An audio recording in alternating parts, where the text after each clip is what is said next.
Welcome. Let us discuss about the lecture 3 on digital signal processing.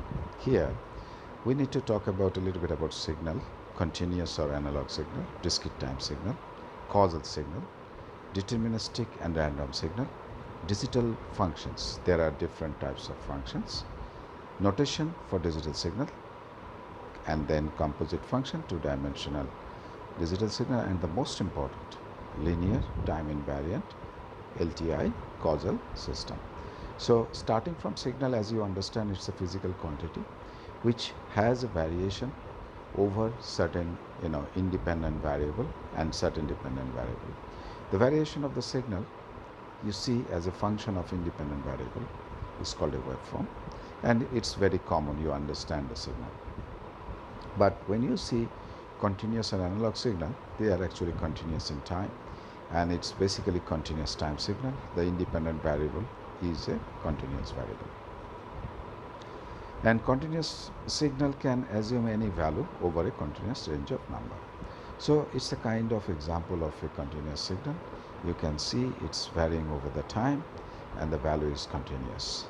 Discrete time signal, on the other hand, a signal which is discrete in time. That means it has a sample value at a certain instance, and discrete signal can be obtained by sampling analog signal. Discrete time signal, you can understand, digital signal is a discrete time signal whose values are represented by digits. So example, if you see here, A, on the one hand we have the continuous time signal, on the other hand we have taken sample at a certain interval, which is, you can understand, sampling period, and we get actually a digital signal. So digital signal can be represented by a DNA sequence, number of students in class, population of different aspects. So what happens, discrete time signal we sometimes call sequence. Sequence is a collection of ordered samples. Discrete time signal, digital signal, discrete signal, whatever you call it. And this, we basically process these finite length sequences in our processing of discrete time signal. Causal signal, very important. A signal is causal if it is 0 for t, that means for the value of time t less than 0. That means there is no negative existence of the signal. It's a causal signal. So causal signal are readily created by multiplying any continuous time signal by a unit step signal. You can understand unit step, the value is 1 continuously above 0. T greater than equal to 0, the value is 1. So if you multiply any signal with a causal signal, you multiply any signal with a unit step signal, you get a causal signal. The instant when the signal begins is called starting time, and we usually take the starting time to be 0. So causal signal, same goes with causal sequence. That means a sequence that is non-zero only over a finite interval of indices is called finite length sequence. A sequence whose samples are 0 valued for negative indices is causal. So anti-causal can have non-zero samples only for negative index. So causal sequence, causal signal, anti-causal sequence. Now coming into deterministic and random signal, signal that can be described by explicit mathematical form is determined. That means I can determine the value at a particular instant, at a particular time.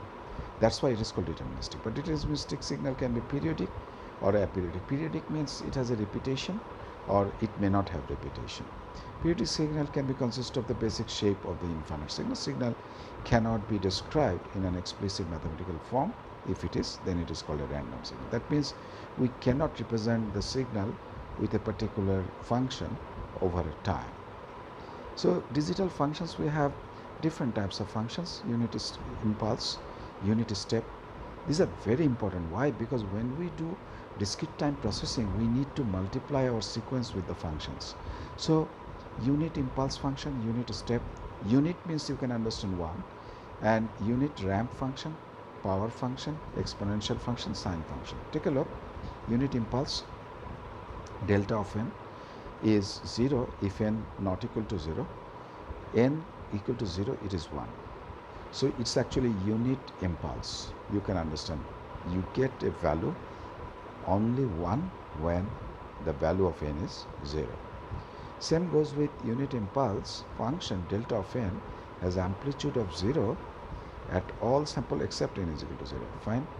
Example, we have to determine the delta of 0, delta of 3, delta of minus 2. What is that?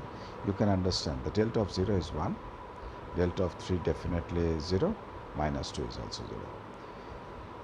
Scaled unit impulse function. Now, scale means it is actually at a certain level.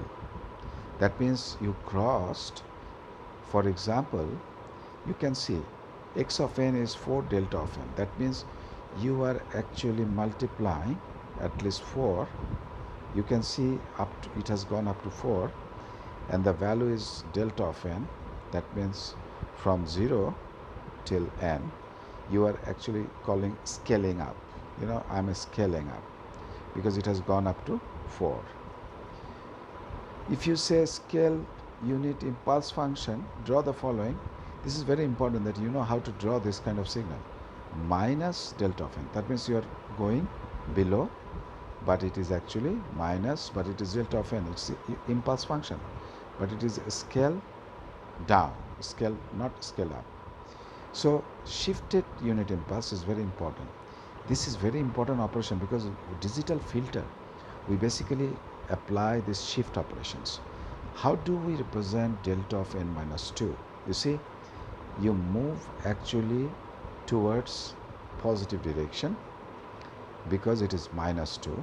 That means you are actually moving when the value of, you can simply put the value of n is 0, you automatically get delta of minus 2, right? So that means you are shifting towards, if it is minus, you are shifting towards right. If it is plus, you are shifting towards left. So minus means you can understand why n minus 2 is in this direction. Is very simple, because we are talking about we have not reached to n yet, so it must be before. And if it is n plus 2, that means we have already reached to n. That means it is beyond. So you can understand why it is plus and why it is minus, right? Take a look at this one. How do we draw this? X of n minus 3. You can understand it now. So unit impulse, when you have seen so far unit impulse, when write a function to describe the signal, what we say here, we say delta of n plus delta of n minus 1 plus delta of n minus 2 plus delta of n minus 3 and so on, right? So given a signal, you know how to write x of n considering the impulse function. Now unit impulse function, again write a function that describes this. How do you write? x4, then plus, you know, minus, of course minus, then get into, this is actually, you can understand why it is minus and why it is plus. You can understand this very easily, and minus and plus, right? So is that clear? It makes sense? Okay, so take a look at now unit impulse. Unit impulse, again delta of k, 1, k is equal to 0, otherwise it is. So in a MATLAB code, generally we write like this. This is a MATLAB code given. That's why I said MATLAB learning is very important, because in MATLAB you have signal processing package, and you can use that package to do entire DSP. Unit step, coming into step now. Unit step function means n greater than equal to 0 means all 1, otherwise it is 0. So step function is very straightforward, right? And unit step function has amplitude of 0 for n less than 0. It's very clear. So example, determine the value of the following. So u of minus 1, definitely 0. U of 0 is 1, of course, and u of 1 is 1, because it's always 1. Scaled unit step, you can understand thrice. So you are actually having 3 times, 3 times the scaled up. So you multiply means you're scaling up. Yeah. And you need to draw this. You can understand that you're actually x of n, u of n minus 2, and u of n plus 2.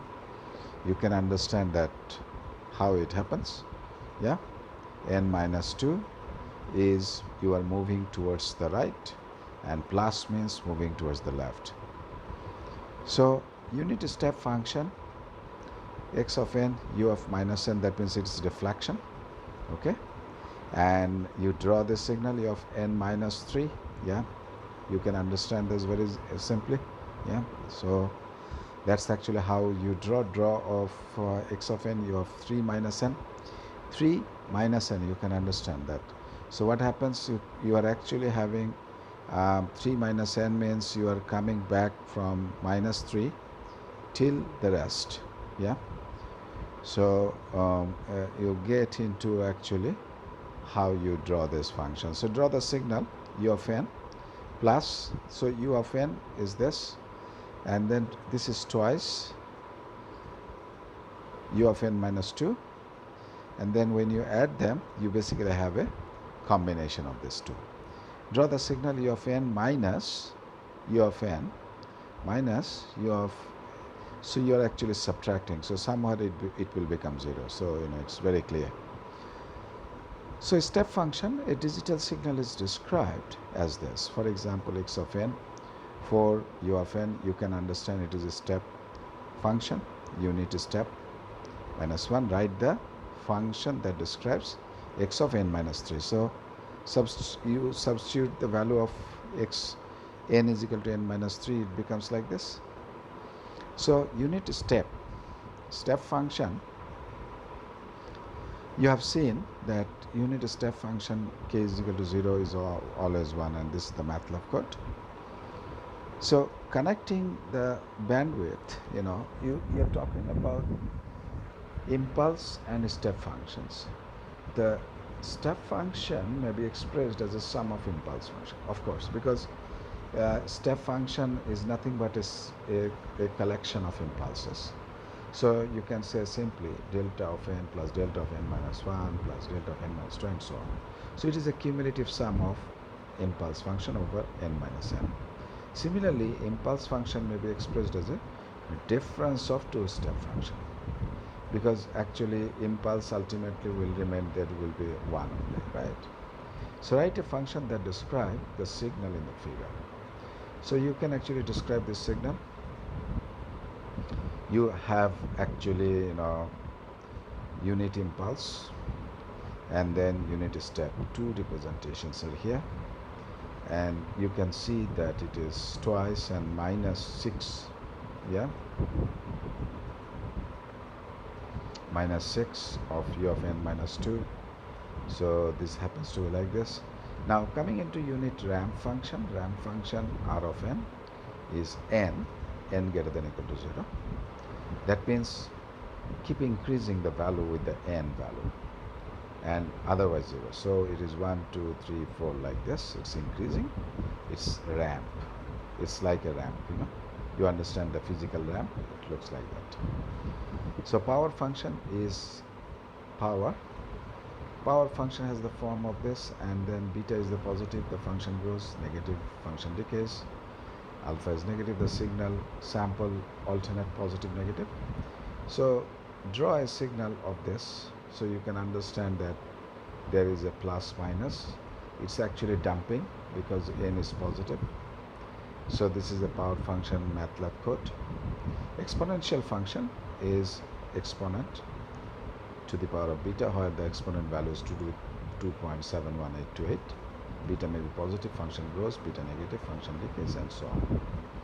And this is actually how it's exponentially decaying the function.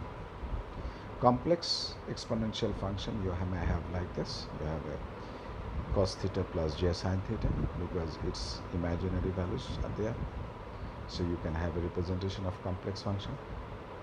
Complex function representations is cosine and sine together.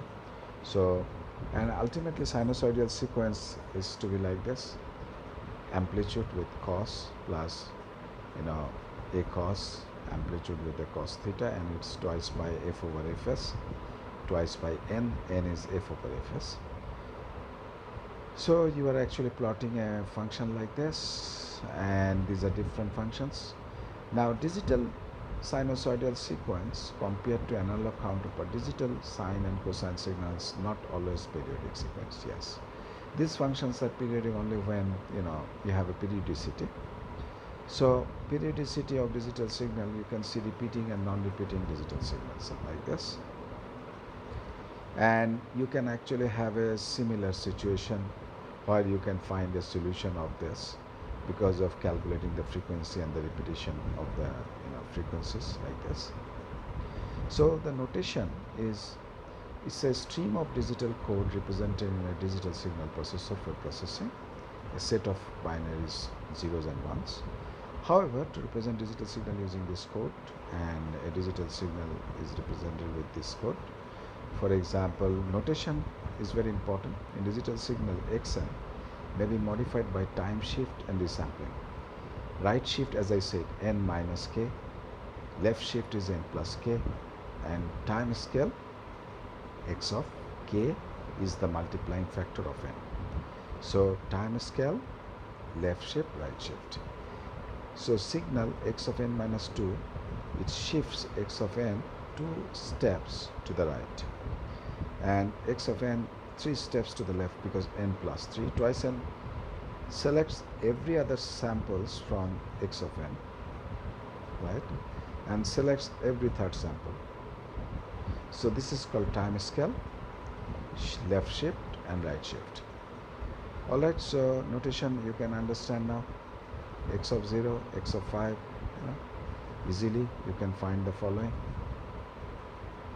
and you can find the following also by shifting the sample value x of n by 1 step towards the right. X of n minus 1, x of n minus 2 by shifting the sample value twice. Now you shift towards, you understand, you are shifting towards left now. Okay, you're shifting towards right since it is minus. Then selects alternate samples from the signal xm. So you're actually alternate samples x of twice n, you're actually representing every alternate samples, right? Is that clear? So selects every alternate samples from signal, and ultimately every third sample x of 3n. That means when n0 automatically 1, you get the value of x is just index. So these are actually composite functions, gives flexibility. You can see the composite function is nothing but composed of different functions multiplying the impulse and the unit step sequence, and these are composite functions. You can take a look at the draw signals. These are composite functions. So you have a two-dimensional digital signal. Digital signals are two-dimensional digital signals, of course. What I mean by two-dimension is basically multiple row and column. You have actually rows and columns. Each pixel is assigned a color, and a grayscale is there because its image is a two-dimensional digital signal. So there are a total number of bits represented for this signal is like this. It's a two-dimensional digital signal. And so I stop here. We will discuss the rest in the rest of the sessions.